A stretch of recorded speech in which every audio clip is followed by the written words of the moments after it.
Hello and welcome to The Citizens. This is Samvida briefing to you about the important updates on international taxation discussed at the 2022 G20 summit held in India. The first finance and central bank deputies meeting under the presidency of G20 in Bengaluru had a session focused on international taxation. As India is gearing up to be $5 trillion economy by focusing on digital India successes, it is very timely to understand and address the challenges in international taxation domain. Delegates of the session actively participated to address tax challenges arising from digitalization of the economy, fighting against tax evasion, ending bank secrecy and tax havens, information sharing, and tax avoidance. Discussions were held on cooperation between members on how to augment tax transparency and also on tax capacity building measures. Double taxation and tax havens are two of the most important issues surely on everyone's mind when considering how the world of finance operates. Double taxation refers to the imposition of taxes on the same income, assets, or financial transaction at two different points of time. Double taxation can be economic, which refers to the taxation of shareholder dividends after taxation as corporate earnings. Main argument for double taxation is that on the dividend income on common stocks, where that dividend payment itself is a voluntary action by a company instead of letting the value grow, and taxation can be happening only at the time of sale of the stock. They further add that common stock ownership can act as tax shelters for wealthy because without paying any tax on personal income, they could enjoy a good living in the society by holding big amount of such dividends payment paying shares.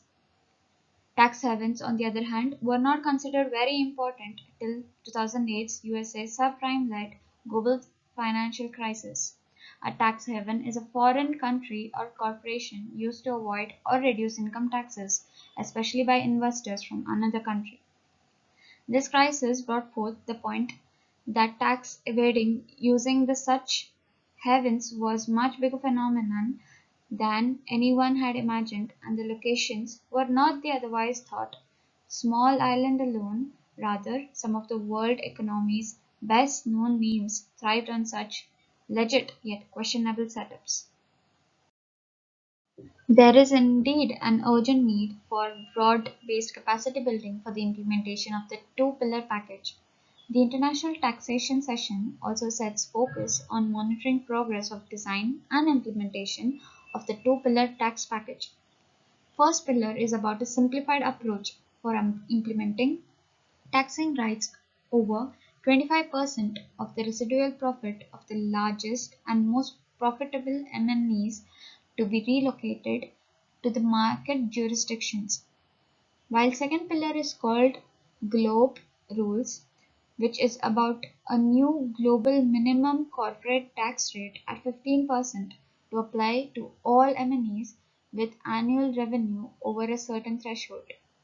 These are about setting up a mechanism to avoid double taxation of the same income while ensuring large MNEs are paying a minimum tax on income arising in each operating jurisdiction. The second pillar is also about new subject to tax rule whereby levied tax is taken into account in calculating the globe ETR. This is to target payments between connected parties which are aimed to take advantage of lower rate of taxation in residence jurisdiction, thereby diminishing the base tax payment.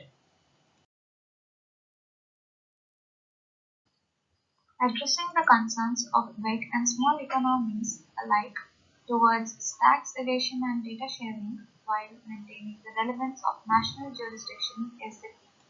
Only a coordinated approach by important multilateral bodies like G20 can formulate viable solutions to these newest and tricky problems of the modern world.